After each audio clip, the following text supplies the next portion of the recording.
Vicenza, città delle grandi ville venete, design rinascimentale, eleganza, storia.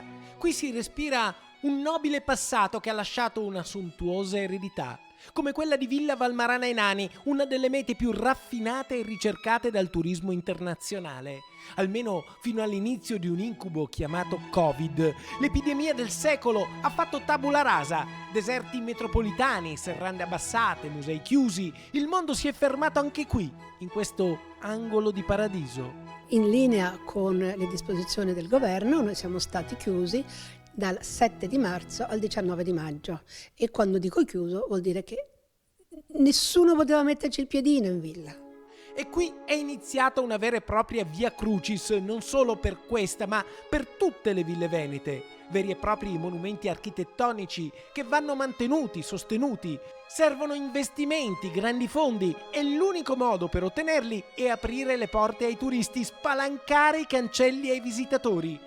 Porte e cancelli che però il Covid ha chiuso. Gli introiti sono semplicemente andati a zero. Ci siamo disperati. La crisi però accende l'ingegno e così anche per le ville venete è stato necessario trovare nuove idee, nuovi sbocchi. Se le porte erano state chiuse dal Covid, sono state riaperte sul web. Abbiamo fatto dei piccoli filmati sugli affreschi, abbiamo raccontato storie. Idee tante, il tempo non è passato invano, ma i dipendenti sono stati messi in cassa integrazione e gli eventi sono stati cancellati. Non solo non abbiamo naturalmente più potuto avere visitatori, ma anche i nostri eventi, i matrimoni, i pranzi, le cene, sia italiani ma soprattutto stranieri. Noi siamo molto forti in eventi stranieri, sono stati naturalmente cancellati, come pure l'attività del nostro bar perché era vietato entrare in villa.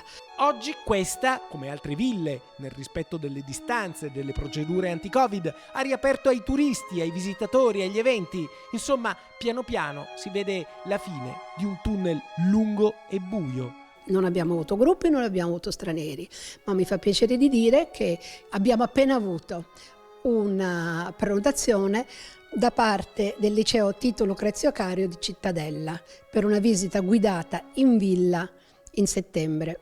È il primo passo.